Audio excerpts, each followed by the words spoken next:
Hello, once again, everyone. Welcome back to the audience. I got another good one for you today. Continuing my Rena guide series, we're going to talk about Prophetess today. We're going to go over her general gameplay, skills, skill rotations, and we're going to talk about her buffs and just what she can bring to the table. If you're ready, follow me.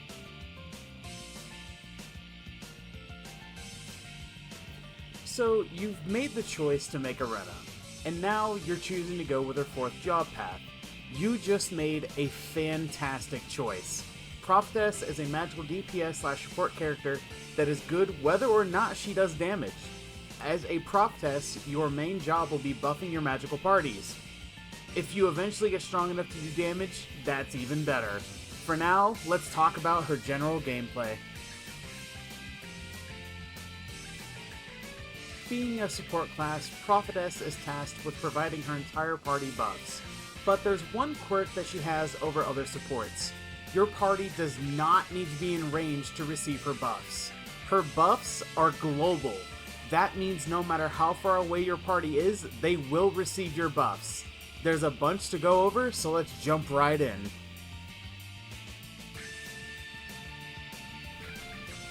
As a Prophetess, your party benefits from your regular skills if they are in range. Tuning for debuff cleanse, emphasis for super armor, mod pour down for all speed increase, and listen for 50 MP or 20% resource restoration at a 40% chance for one or the other, or 20% chance to apply both. However, her literacy system activates buffs via skill sequences, and all of these are global.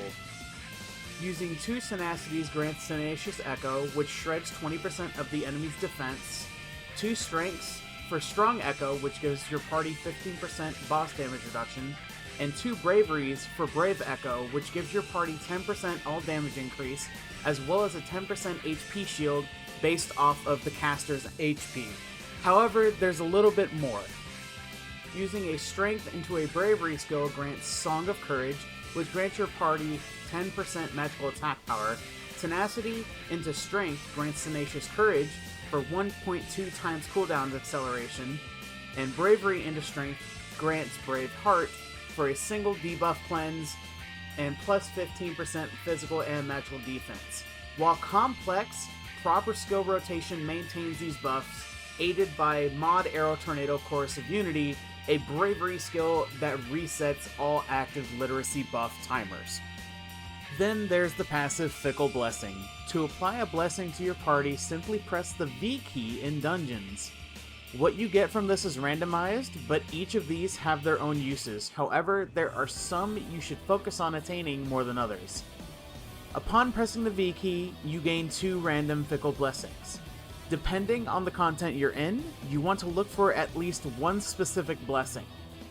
The most important ones for endgame raids, SERP or Doom Aporia, are the physical / magical attack power increased by 1% whenever you use a master skill, and the 2.5% boss damage increase by using a hyperactive skill.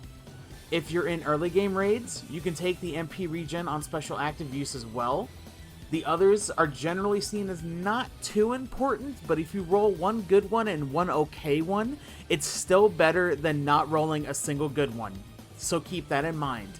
These buffs also stack up to 10 times and last indefinitely until the V key is pressed again. The ideal party comp is really relative to what your party needs. The same applies to your skills. Generally speaking though, Prophetess works in most magical party comps with synergy DPSs. In most cases, you should see if you can get into a party that already has cooldown acceleration buffers, as their buffs will stack with yours, which means you're able to toss out even more skills, which also means even more uptime on your buffs and more opportunities for you to dish out more damage. Even if Prophetess is by herself on cooldown acceleration though, she's still able to amplify the party and provide an insane amount of mana regeneration with the correct Fickle Blessing.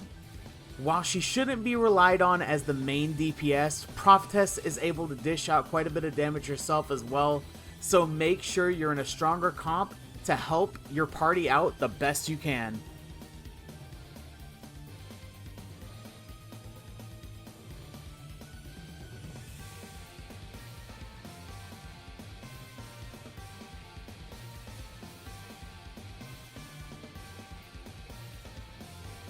To support your party to the best of your ability, you must know the proper rotations of skills to keep your buffs active.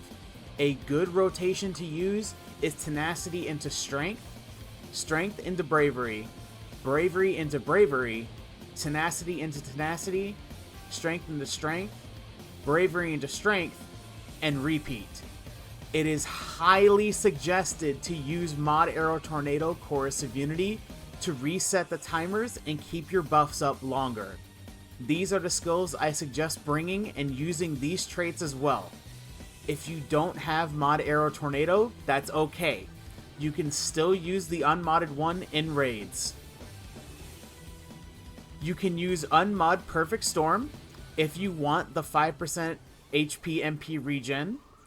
Mod Tuning in the S slot has a faster cast than Unmod, so use Mod for a faster strength cast. For dungeon play, Unmod Recite in the T slot and Arrow Tornado in the R slot can be replaced with Phoenix Strike, Lyrical Flow in the F slot, and Current in the W slot. Both turn corners, and Current as well. The more enemies it hits, the further it goes. So use those skills to hit those enemies thinking that the corners will save them. Hopefully now you have a better idea of how to play Prophetess effectively. PR is an extremely powerful support for magical parties, and she has the ability to DPS on top of that. It may seem like a lot at first, but keep at it and you'll eventually know it like the back of your hand. The curtains are closing for now, but make sure to come back when we open them again. And don't forget to break some legs and do the whoosh.